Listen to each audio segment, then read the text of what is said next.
Hello everybody, and welcome back to Total Combatives. Today I want to share a quote with you from a samurai from the early 1600s by the name of Miyamoto Musashi. Musashi was arguably one of the greatest swordsmen who ever lived. He wrote a book by the name of Gorin no Sho, which is Japanese for the Book of Five Rings. It's a strategy book that he gave. He called it The Way of Those Who Wander Alone. That was the kind of the name of his martial arts, swordsman, samurai style. Kind of like we have karate and taekwondo and kung fu now. So this whole book just kind of talks about his philosophy of fighting and his style, and also even has some descriptions of the techniques that he used. I like sword fighting and sword play, and I've even been able to kind of adapt some of the stuff he teaches in the book, and it's been a pretty good read. Martial artists from every different style like this book because you can kind of take some wisdom from it and apply it to your own style. It doesn't have to be swords, it could be jujitsu, or it could be fighting with a tactical flashlight. It's just tactics and common sense wisdom for conflict and combat. So anyways, during this time period in which Musashi lived, there was a lot of duels between samurais. Feudal Japanese lords would, rather than have their armies clash to see who would win the day in battle, they would often send in their best swordsmen to kind of settle the conflict one-on-one. A lot like David and Goliath in the Old Testament. The winner won the day, the loser lost, and it really prevented the need for hundreds of men and dying and losing their lives in battle. But yeah, so it was very important to be skilled with the sword, and so there was a lot of different sword philosophies going around at this time. And there was a lot of showy Japanese swordsmanship with flourishes.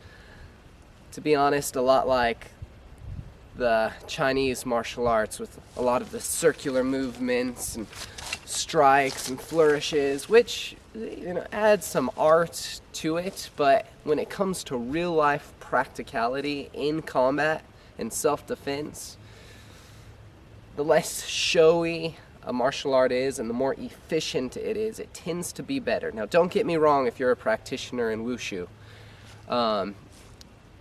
If it works, it works. But sometimes, it is better to have a more efficient punch than a showy punch.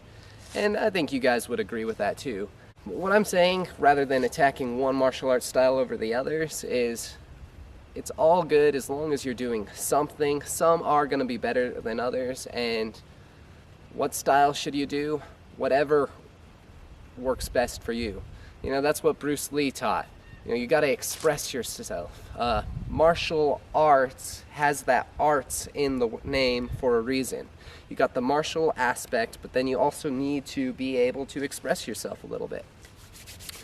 So, to get back to Musashi though, there was a lot of this showiness in the Japanese swordsmanship, and Musashi himself taught a system that was very little movement, very efficient. Rather than sit here and flourish your sword and try to scare your opponent off, it was just well thought out, very precise, very effective. They attack you, block, counter, trying to end the fight in seconds, which ultimately, in a real life combat situation, is our goal. If it's a lethal situation, you can have your showy stuff, but then you also need to have your combatives. You need to make sure that you kind of distinguish it a little bit, like you practice your self-defense and your combatives without the showiness. And this is what you use in a real-life combat or self-defense situation. But then you can have the art form here for everyday practice. When you're practicing your martial arts, it makes it fun, and you can express your style in it. But you don't necessarily want to take all of that with you into the self-defense or combat situation. You can have both, But when it comes to actual combat, just use what works and be as efficient as possible. And so this is where the quote comes in. Musashi, in response to all the showy techniques, had a quote that said, "Do nothing that is useless." So what wisdom can we take from Miyamoto Musashi and his strong stand against the artistic forms of martial arts?